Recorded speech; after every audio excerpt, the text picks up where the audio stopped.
Good morning, this is Bloomberg Daybreak Europe. I'm Tom McKenzie in Berlin ahead of Germany's elections. Voters head to the polls in just 4 days. Today, I'm going to be speaking with Daniela Schwarzer from Bertelsmann Stiftung and Dirk Wohlschläger of the Center for Auto Research, Germany's key auto industry, and the debt brake, of course, among the topics we're diving into. First, here are the stories that set your agenda. President Trump says he may meet Vladimir Putin by the end of the month as the US promises Russian sanctions will continue until the war ends. France plans another summit on European security. More Trump tariffs. Asia's stock rally takes a pause after the US president floats 25% levies on cars, chips and pharmaceuticals. Plus, HSBC profits beat estimates as Europe's biggest bank restructures, incurring costs of $1.8 billion. Let's get to the markets then.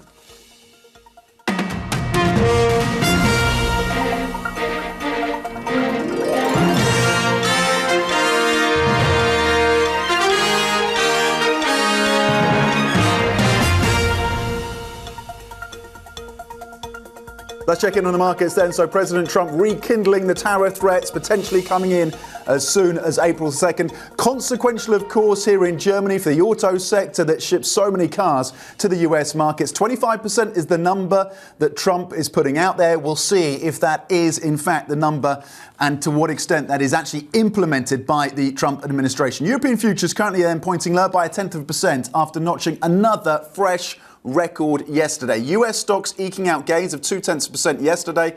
Today, S&P futures looking up just 6 points, up 0.1%. FTSE 100 futures in focus for us today. We have CPI inflation data out of the UK in an hour's time. We'll break that data for you, of course, and the implications for the next steps of the Bank of England. Nasdaq 100 futures pointing to modest gains of 31 points so far in the session. Let's flip the board and have a look at the FX space and the US 10-year as well. Mary Daly of the Federal Reserve saying she's pretty relaxed with rates as they are for now. She wants to see more progress on inflation before they move lower. Again, echoing essentially what we heard from Chris Waller a day earlier. 454 right now on the benchmark US 10-year, largely unchanged in the session. The pound in focus could move on the inflation data that drops in an hour's time. 126 right now on the pound, just up 0.1%. Brent at $76 a barrel, holding on these levels, again on expectations that OPEC Plus will push out, adding more barrels to the market. Gold currently trading at 2,933, just down 0.1%.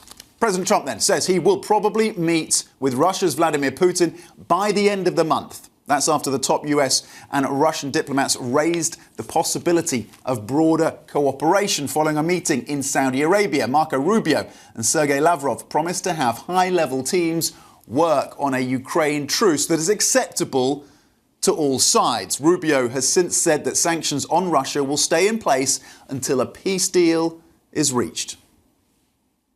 We're going to appoint a high-level team from our end to help negotiate and work through the end of the conflict in Ukraine in a way that's enduring and acceptable to all the parties engaged.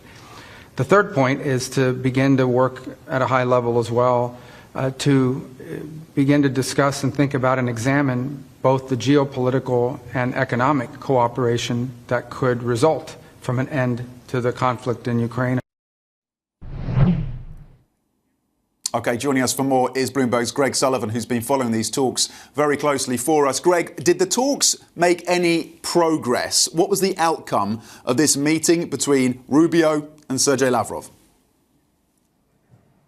Well, they were short on details at the end of the meeting, but Russian leaders were quick to hail the talks as a success. The U.S. also seemed to signal that progress was made. And of course, we heard from President Trump that he still expects to meet Putin possibly as soon as before the end of the month. What we're likely to see next would be progress towards any kind of leaders' summit and additional contacts. Of course, it's important to note that Zelensky was not at the table. And as a party to this conflict, his input will be essential in any resolution going forward. For now, what we've seen from the U.S. side is talk of potentially sanctions relief at the future, despite Rubio saying that it won't happen until any deal is reached. Potential renewal of diplomatic missions, including potentially boosting embassy staff that has been dwindling since amid deterioration in the relations between U.S. and Russia. So those are the main things that we've taken away. And Macron, meanwhile, European leaders looking, with Macron in the lead, it seems, looking to host another meeting. He held that meeting on Monday. Now he seems set to hold and host another meeting on Wednesday. What are the details around that convening of European leaders, Greg? Well, we know a few things. One is that some of the countries that were invited were not present at Monday's meeting in Paris. They could potentially include Canada, the Baltics, Sweden, Romania, the Czech Republic. We know that also peacekeeping solutions are potentially going to be discussed at the meeting. And that's really key here because one of the biggest obstacles to any peace agreement will be the security guarantees that Ukraine receives. Some European countries are very reluctant to send troops. Russia has said they don't want to see NATO troops. Macron himself said that U.S. support will be a key point, but the U.S. has already ruled out putting boots on the ground. So the question really remains how to secure Ukraine amid all these competing interests. We also know that Europeans are scrambling because they are really worried. The fact that sanctions relief was actually discussed must worry them, given that they have sought to project a united front with the U.S. And now the U.S. is potentially discussing how sanctions relief ends. And also there's a real fear that prioritizing the speed of a deal could be at the expense of European and Ukrainian security. OK, Bloomberg editor Greg Sullivan with the latest on these ongoing talks, of course, and we look ahead to Wednesday with that meeting of European leaders. Greg, thank you for the context. Now, Germans, of course, are going to the polls this weekend on Sunday, of course, in what could be one of the country's most consequential elections in decades. Immigration, a struggling economy and the war in Ukraine have dominated a bitter campaign in which the far-right AfD party has challenged the post-war tradition of moderate consensual politics. I'm joined now by Daniela Schwarzer, Executive Board Member at Bertelsmann Stiftung. Daniela, thank you for taking the time. I want to get your views on what a coalition could look like, what the different scenarios are that we should consider. But first, on the question of Ukraine, how much broad support is there here in Germany to continue backing Ukraine in its conflict versus Russia? Is the AfD tapping into a broader sentiment of disengagement? Well, there are two things to the answer. First of all, Germans have supported military and financial support for Ukraine now over 3 years in pretty high numbers. That's not a given after 3 years of armed conflict and really billions of euros flowing into support for Ukraine. However, there still is a small majority of people who say, yes, we need to continue supporting Ukraine. Now, this has remained on that level because despite the fact that now two parties are campaigning with rather pro-Russian positions. They have created the illusion that a peace deal with Putin would really mean an end not only to the hot war in Ukraine, but also the hybrid attacks that Europe and Germany suffers every day because Russia intervenes in our societies, critical infrastructure, cyber war. So there are many dimensions to the confrontation with Russia. But indeed, in the electoral campaign, there were two parties that voiced a pretty illusionary peace narrative, that it is possible to just agree something with Putin, and then that all the aggression will go away, both in Ukraine and also within our societies and economic systems. So that remains to be seen if anything can be dealt with Putin, because it means that he has to give up his primary goal, which is the end of Ukraine as a sovereign state. And I think what will happen after the electoral campaign is that there will be an even more intense debate on the future of Ukraine. Now that Trump is going to very probably meet the Russian president, the next German government and even the parties as they are forming this government will have to take positions. Yes, and of course the shape of that debate will depend on the coalition, if indeed we do get a coalition. To which point, Daniela, where is your expectation right now as to the different coalition outcomes, the most likely different coalition outcomes that could come on the back of the vote on Sunday? Well, the first question that we will only know the answer to on Sunday is, will several small parties make it into parliament or not? Currently, there are three that poll sometimes at about 4%, sometimes at about 5%. One of them is the Liberal Party, which was part of the government that now ended. Secondly, there is Die Linke, which is a far-left party, and then an even more radical left party, BSW.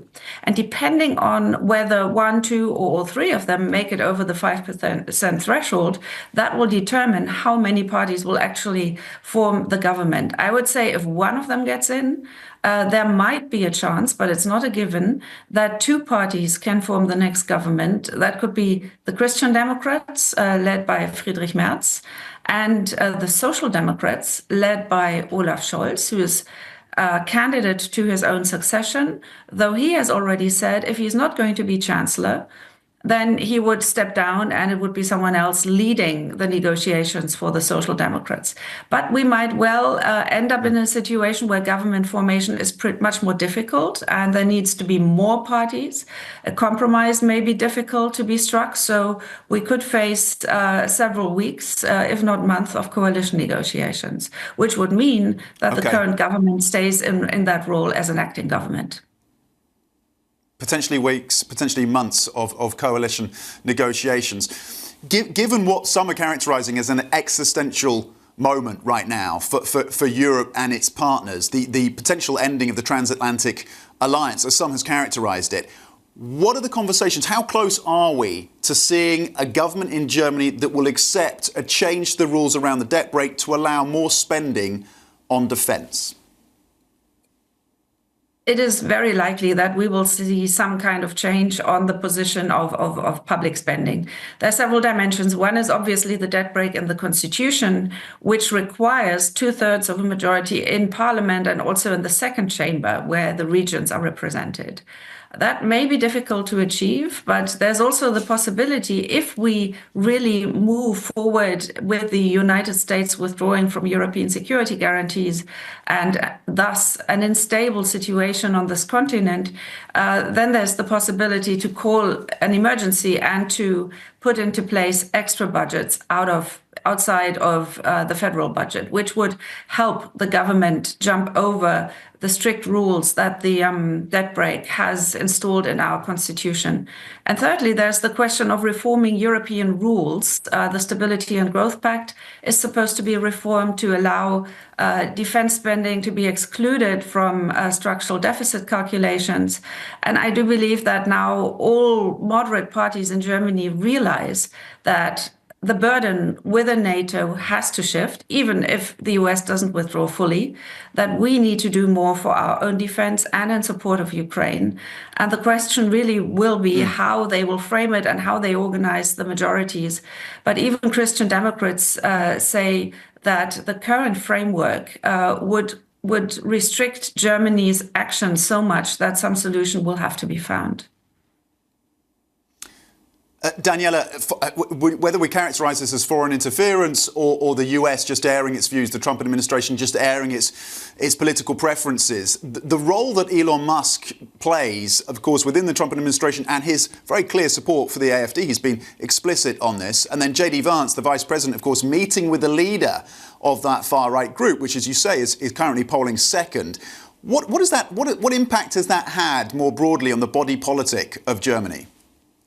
Well, first of all, there was a huge pushback from moderate parties at the Munich Security Conference. The first German politician to speak after J.D. Vance was Boris Pistorius, our defense minister, and he basically put aside his script and, first of all, spoke in German to really push back on what the audience had just heard. And really, people were shocked by the degree of criticism by what many policymakers have since called interference, and the bashing simply of the German leadership and also of other European governments. So the vice president of the US basically stood at the Munich Security Conference and lectured European allies, which is a very unusual situation.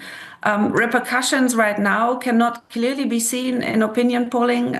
However, we know that roughly 80% of Germans think that the Trump administration is not good news for Germany. So there is really a very strong majority who looks very critically at the developments. And that doesn't only concern what the US is currently doing on our continent and how American policymakers have interfered in domestic debates, but also how they have, grabbed the Ukraine-Russia issue and have excluded Europeans so far from negotiations. But it's also a very critical and sober view what is happening within the United States. Daniela, we appreciate your time. Valuable insights as we count down to that vote here in Germany on Sunday. Daniela Schwarzer, Executive Board Member at Bertelsmann Stiftung. Thank you for your time. We're going to bring you all the news and analysis and market moves as we continue to build up, of course, to the German elections, including a special programme when polls close on February the 23rd, live from the capital here in Berlin. Coming up, President Trump says he is preparing tariffs of around 25% on cars, chips and pharma imports, with an announcement as soon as early April. We bring you the details next, and later in the show, we're going to speak with Philips CEO Roy Jakobs after the company's annual order intake increased for the first time in 3 years. This is Bloomberg.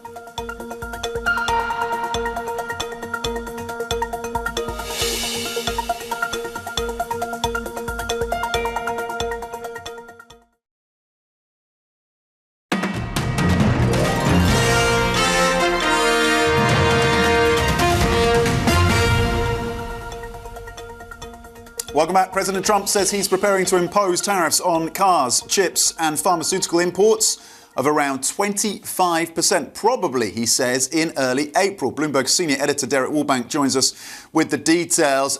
Derek, it's always difficult to know how much of this is rhetorical jousting from the president and how much is actually going to become reality. What do we make of the latest comments in terms of the tariff plans coming through from Trump? Well, it sets a deadline, Tom, of April for getting some more details to flesh out on this. We've already seen a little bit of market reaction that this was going forward. Now, look, Trump has telegraphed that he wants to make moves in these spaces repeatedly now. It's something he's said a lot. But there is a lot of time between now and then. And keep in mind that this president has been willing to use tariffs both as an actual term of policy as well as a negotiating start point. So there is some potential room as we're going through on these. April is also a point where we're supposed to get a little bit more detail on what these reciprocal tariffs might be that include both tariff and non-tariff barriers. So that is another point to watch here that could also be, put in the mix. And then I would also add, not that I'm trying to make anything, not that I'm trying to stack things up here, but I should also add that Trump has said that he wants tariffs on the European Union. That has not been announced in terms of details of what that might look like, but that's also something there. We are awaiting details on several parts of this. What might get tariffed, what might get exempted, whether or not there's going to be levels of specifics in there down to the advanced state of the chips, whether all chips would get tariffed or only the best ones, or how that would work. There is a significant amount of uncertainty, but put that date in pencil in your calendar. I think early April is going to be a time when there's going to be a significant amount of clarity that we're going to get in terms of the scope of the wide universe of Trump tariffs. OK, and as you say, yeah, that clarity could come with some economic pain, couldn't it, for the US's trading partners, at least as we await the details and you unpack for us there all the different dimensions to this tariff threat. Meanwhile, of course, Derek, we've been hearing from the Treasury Secretary as well, speaking to Fox News, Treasury Secretary, of course, Scott Bessent, and defending Elon Musk's Department of Government efficiency. We'll just listen in. I think I saw an estimate today of about $50 billion. So that's a very good start. And I don't think it's unreasonable to think that we could have several percent of GDP that we are saving. Derek, is that a realistic number? What is the response? What has the response been? Does the Treasury Secretary actually have control over the DOGE team? Well, I think in terms of the number, 55 billion has been something that the DOGE squad have put out as an estimate for where they've gotten to.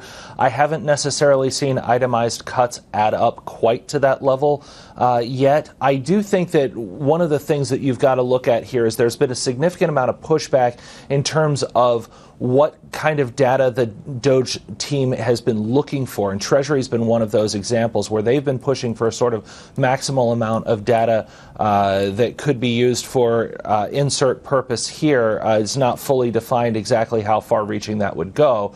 And so Bessent is trying to push back a little bit there. In terms of the overall amounts of cuts, look, Elon Musk and Donald Trump had a joint interview on Fox News with Sean Hannity, the conservative host, where Musk was again reiterating that they want to do $1 trillion worth of deficit cuts. Doing that would be a substantial percentage of the entirety of the United States outlays. Trump in that interview said that they're not going to touch Social Security, Medicare, or Medicaid. So that's the three big entitlement programs. Then you have interest on the debt. That just sort of is what it is, right? So if you get down to the discretionary amount of U.S. government spending, you are in the ballpark of $1.8 trillion a year. If you're trying to get $1 trillion worth of cuts on year, you can imagine how substantial the result, the cuts would have to be to get even anywhere close to that number. So we are, even as there are substantial cuts being made, and there are freezes and restructurings and all of that, to get anywhere near the number that Elon Musk has set as a target is miles off of where we are right now. Okay, despite the tens of thousands of job cuts, of course, and redundancies coming through from multiple different federal agencies. Derek Walbank with the context. Thank you very much indeed. Bloomberg's senior editor. Coming up, Hamas makes an offer on hostage releases. So we're changing the focus to the geopolitics of the Middle East. We'll discuss the state of the ceasefire in Gaza. That is next. This is Bloomberg.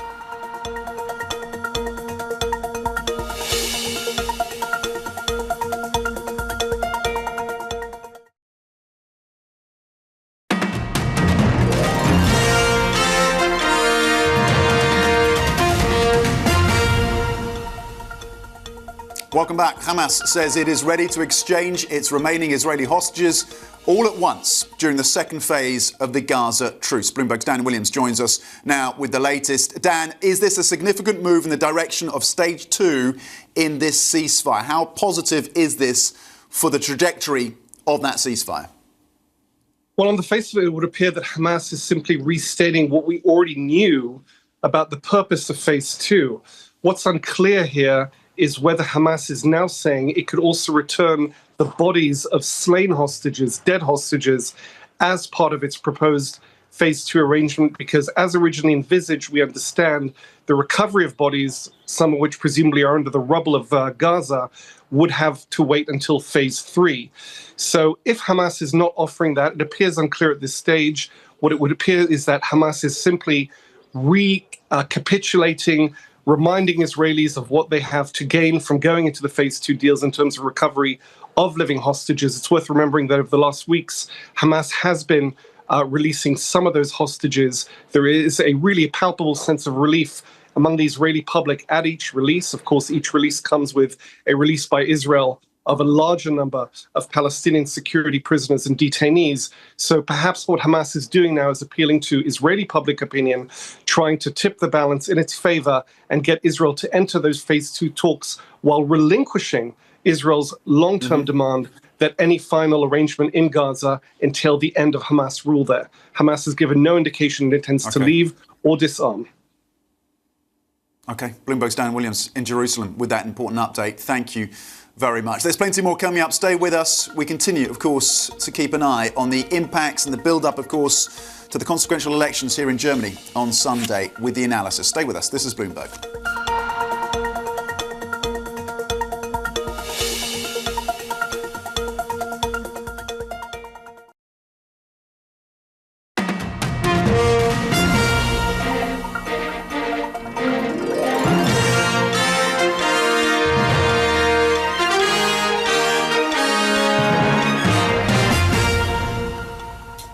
Good morning. This is Bloomberg Daybreak Europe. I'm Tom McKenzie in Berlin. These are the stories that set your agenda. President Trump says he may meet Vladimir Putin by the end of the month, as the US promises Russian sanctions will continue until the war ends. France plans another summit on European security. More Trump tariffs. Asia's stock rally takes a pause after the US president floats 25% levies on cars, chips and pharmaceuticals. Plus, HSBC profits beat estimates as Europe's biggest bank restructures, incurring costs of $1.8 billion.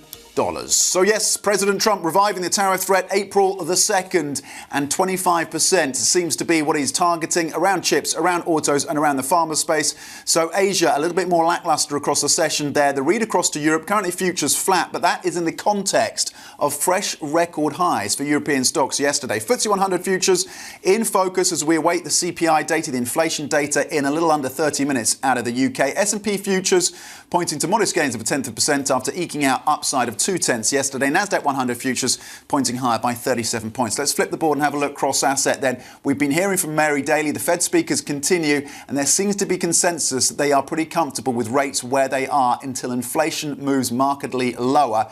Currently 4.54 on your benchmark 10-year. Markets pricing in between 1 and 2 additional cuts by the end of this year. The pound, again, in focus on that inflation data, 126, currently up 0.1%. Brent holding at $76 a barrel, up 0.3%. And the yellow metal at 2,934, currently flat. Goldman Sachs targeting above 3,000 by the end of the year. Now, Europe's largest economy heads to the polls on Sunday, with the government's attitude to public spending and public debt a key issue for voters. At stake is whether the next coalition could loosen Germany's so-called debt brake and even open the door to joint borrowing on a European level. For more, let's bring in Bloomberg's Chad Thomas, the bureau chief here in Berlin. Chad, talk to us through the expectation that maybe there will be some reform of the debt brake. It does require a 2/3 majority in both chambers in the Bundestag. How likely is it that we get reform and that we get the spending that Germany so desperately needs, many would argue? Yeah, so I think, Tom, that there is some opening up on this topic, but it is very German to try to rein in the budgets, to be careful about the new debt that you take on. Germany's debt, of course, is only 60% of GDP. I say only compared to other countries. Of course, that's quite low, but Germans still are concerned about that. But you do see some movement. Olaf Scholz, of course, the current chancellor, although behind in the polls, he's been very clear that they need to loosen the debt brake. He says they need the money for defense spending, and they do know that they need the new defense spending. At the same time, they don't want to cut social programs in Germany. So if his party is part of any potential coalition, you can see them pushing to do that. It's a little bit trickier with Friedrich Merz, the CDU. They are the ones who are some of the biggest supporters of the debt brake. I remember back when Wolfgang Schäuble was the finance minister, he held up the debt brake as the thing to do if you're German. And so Merz has a fine line that he has to walk there, but he has also opened up a little bit to the idea that they might have to make some changes here. And Friedrich Merz has also softened when it comes to the question, potentially, of joint debt to fund defence spending. How do we understand that shift, how consequential it could be, not just for Germany, for Europe? Yeah, another big taboo for the Germans, joint debt. But it is something that they are talking about. When you look at what came out of the Munich Security Conference over the weekend, after it was quite clear to the Germans that the U.S. is likely to pull away, there was discussion that Germany needs to do something big. And so the topic of joint debt has come up. They've been talking about loosening the debt rules for EU member states, but they clearly realize that they're going to have to spend a lot more money, the Germans, and also allow others to spend a lot more money too. So there is a loosening there. People are kind of leery to talk about it too much. We're only a few days before the election. They're concerned that might influence voters. But I think we can expect something to shift in the days and weeks after the election. Okay, something will shift. It will depend, of course, on the coalition makeup. But for now, they want to give themselves optionality. Yeah. Chad Thomas, excellent, of course, in terms of the context, the analysis under and around these consequential questions, not just for Germany and the electorate here, but for Europe as well. Bloomberg's Europe executive editor, Chad Thomas. We're going to bring you all the news and analysis and market moves as we continue to build up to the German elections, including a special programme when polls close on February the 23rd, live from the capital here in Berlin.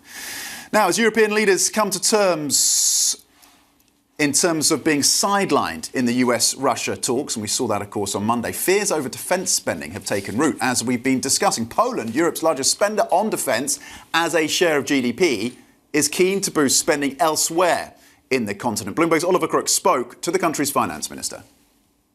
That's our plan, 4.7% of GDP, and we will maintain such a level as long as it's needed.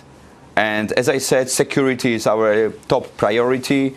We will never underestimate the threat from Russia. It's really serious.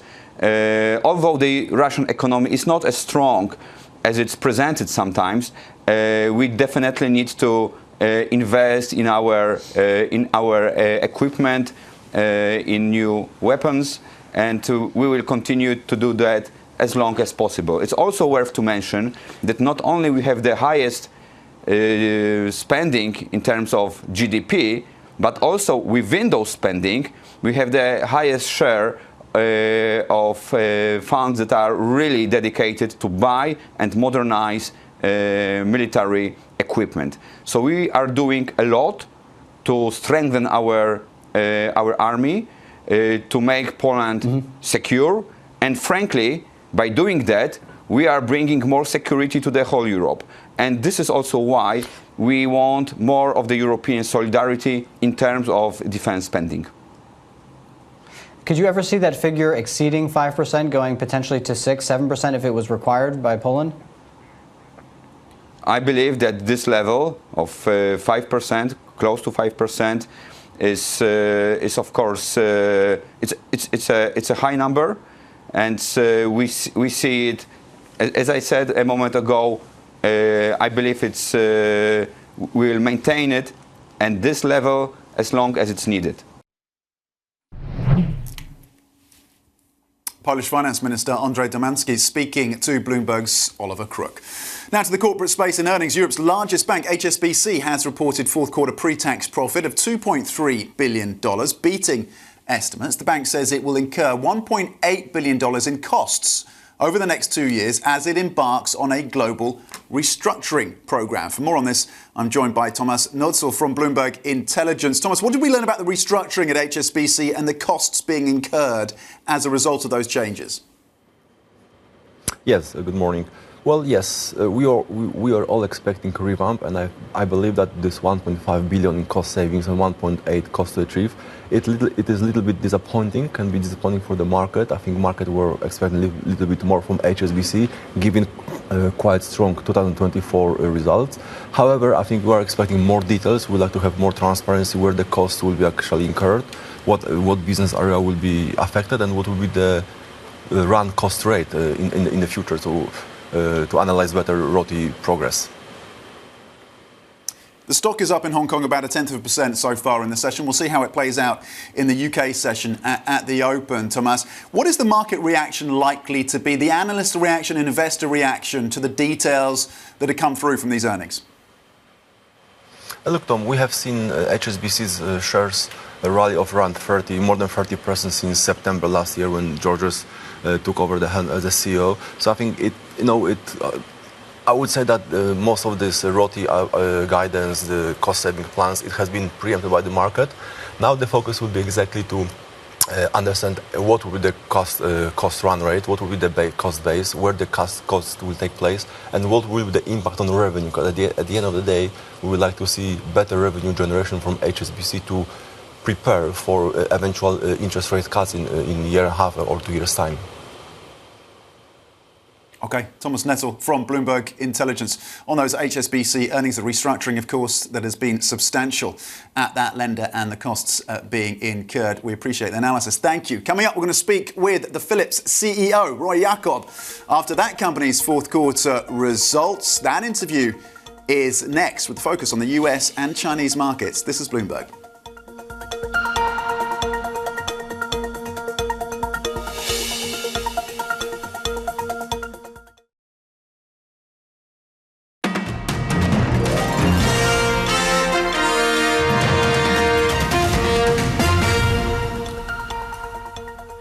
Welcome back to Bloomberg Daybreak Europe. Now, Philips' annual order intake has increased for the first time in 3 years. Yes, we're focused now on the earnings story. That's as the Dutch medical equipment maker mostly resolved issues related to its faulty sleep apnea machines. Robust demand in markets, including North America, offsetting persistent headwinds in China. Very pleased to say joining me now is the Philips CEO, Roy Jakobs. Roy, good morning. Thank you for joining us on a busy day for you and the team. So comparable order intake growing 1% last year. That is the first annual growth since 2021. What percentage growth are you targeting for this year? So we were indeed very happy to see us returning to positive order intake growth, which, as you called out, was with a slow China and a strong order intake of 4% in the rest of the world. Now we have, for this year, another positive order intake year ahead of us. So that's what we are targeting. We're also seeing the momentum continuing in the rest of the world. We see still China continue to be slow, but China for us is a when story. So when it will be back, there will be growth and there will be margin because it's an attractive market in the long term. Needs healthcare, and also consumers will come back, but that's currently still not exactly clear when that will happen. But we are dialing down on delivering the innovations across the world, and there we have seen good markets like North America, where we were close to double-digit in the year. So you see that there's really a two-speed world currently that we are tracking on. OK, two-speed growth. Let me push you, Roy, on the order intake outlook for the rest of the year. You see that growing. What are we talking? Are we talking 1%, 2%? You achieved that in the fourth quarter. How many percentages of order intake growth can you expect in 2025? Yeah, so we have not given an exact number. We say we will continue with positive order intake growth. We also expect it will be a similar combination of still a slower China and positive growth outside of the world. But we have let it there for now. Based on that, we also will deliver growth in sales. And that then also helps us to expand further our margin by another 30 to 80 bips. And deliver strong cash, which also actually, based on our cash realization in 2024, has given us the ability now to get back into dividend and offer a dividend in cash to our shareholders. Let me get to the tale of two markets then. Double-digit decline in China. To be clear, Roy, you do not see the Chinese market turning around for Philips in 2025. This is not a 2025 story. So what we said is that for sure, for the first half, we see the momentum continuing that we had in the second part of 2024. And that was indeed slow consumer demand, and we saw still slow procurement in the healthcare side. Now, we also know that China is working its way back into economic growth, as well as we know that they're working through the reforms in healthcare. So we expect it will come back. We just don't know exactly when it's going to happen. So therefore, we are not running ahead of that timing, but it will come back at a certain point in time. Now, in the meanwhile, we are dialing up the engine and indeed deliver the innovations to the rest of the world. As I mentioned, we're next to North America. Also, there are good growth engines in Saudi, in Indonesia. We also see pockets of Europe where actually growth is coming back. So there are other areas we will go after the growth. And we have been really strengthening our fundamentals. So we've been launching exciting innovation, AI fueled, that will help us to deliver the growth and also deliver in China local for local products when the demand turns back. How big is the China market for Philips now? Around 10% of our total revenue. So it's still sizable. And we also expect that to continue. But we have also the other 90% to play for. And that's a great combination of different markets. Latin America, for example, was a great positive story last year. They had a few challenging years before that. They came back strongly. So we see the CapEx environments in general strengthening across the world. We saw that in the US, where they came out of a negative 22 for the hospitals. 23 was already stronger. And now in 24, we saw that really picking up, and therefore they're investing more because the queues in healthcare are still big. The need for healthcare is growing, and therefore we also expect that demand for our innovations that are really relevant for them will continue to be there. So what assumptions, Roy, are you making about the tariff impact when it comes to your outlook, particularly with that focus on the key North American market? So we have included the tariffs that currently are known and put into force, and those are the tariffs between US and China. So those we have been catering for. We also, as part of the plan, have been really working through the last 3 years to really strengthen our supply chain, further regionalize it, making it more robust, also adapt it. We don't speculate of the rest of tariffs, but what we do advocate for is that patients are really taken central when we talk about tariffs, because it has an impact on supply chain. And we have still a short-lived memory from the COVID crisis, where with the breakdown of supply chains, we had massive shortages in providing care to our patients. So patients first when we think about tariffs, but at the same time we take also destiny in our own hand by really working the supply chain and going into more local for local delivery, because that is the trend. Healthcare is global, but delivery needs to be more localized, and we're working that. Does it mean you may have to put up prices, or do you absorb the cost and you absorb the squeeze on the margin? So at this point in time, we are working very strongly on productivity. So, for example, we have been delivering 1.7 billion of productivity in the plan to date. We are expanding that for next year to 2.5 billion productivity, so that actually we can deal with costs and continue to invest behind innovation. So we spent 1.7 billion of innovation, whilst we at the same time also saved 1.7 billion of productivity in the same period. So actually that is the way how we continue to innovate and deliver exciting innovation, especially now also where AI is really an important new technology to deliver a great value, like, for example, some of the launches that we had that are fueled by AI. Yeah. That's the way how you can deal with tariffs and other cost increases. Roy, are you re-looking at the portfolio of businesses right now? In January, you agreed to sell the emergency care unit to Bridgefield Capital. Are you looking at further divestments? So we continue to look at how we move Philips forward. And in that, we actually scale the innovations that we believe are the ones that have the best potential for the future. Now, the emergency care business was a smaller business, so it didn't have that big scale potential. The portfolio that we have with imaging, monitoring, interventional, and personal health, we believe are four very strong pillars. And then actually they are all supported with a very strong informatics layer. So those are exciting portfolio blocks. They're all delivering value to many customers in the world. We have leading positions in that. We also keep innovating in each of those pillars. And those are the ones we also take into the future. Roy, before we let you go, are you ready to re-enter the US market when it comes to those sleep apnea devices? Where is that DOGE investigation right now? So on sleep and respiratory care, actually, we had a great year in 2024. Outside of the US, we could return back into the markets, and we saw that really resulting in growth in sleep and respiratory care. And also we had strong profit delivery in sleep and respiratory care, which was the first year indeed after the recall. We closed the litigation, as you know. DOJ investigation is still going on, but we are actually excited about some of the new innovations, and we just got 2 new approvals and 2 new masks that we're bringing into the market. So actually, SRC is coming back as an engine, and we are working behind that. Philips CEO, Roy Jakobs, thank you.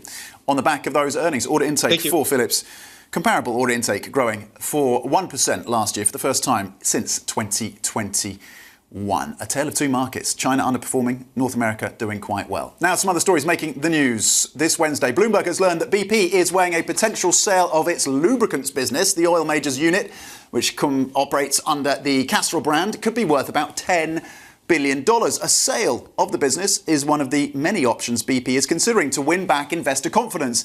And as activist investor Elliott Investment Management pressures the company. Bloomberg has learned that Elon Musk's social media company X is in talks to raise money from investors at a $44 billion valuation. That is the same price, of course, that the Tesla billionaire paid for the company back in 2022. The funding round would be a remarkable turn of fortunes for X after Musk's takeover and overhaul caused many users and advertisers to flee the platform. Plenty more coming up. Stay with us. This is Bloomberg.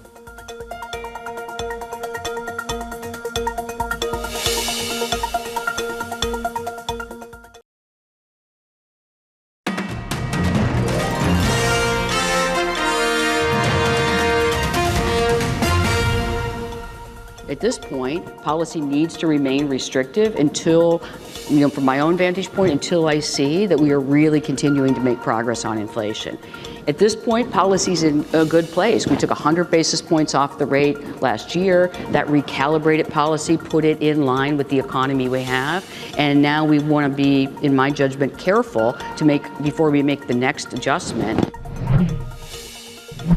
San Francisco Fed President Mary Daly speaking there around expectations, or at least the assumption, the view that the Fed can hold where they are with rates, given the dynamics around the job market, inflation and growth. And that was a message echoed by Chris Waller as well. Let's check in on a chart that shows how assumptions are evolving around the Fed's next steps. It's worth noting that markets are not pricing in the first additional cut until at least September. They have either July or September. September, currently 27 basis points of cuts priced in by September. So it's not fully priced, the next cut, until September.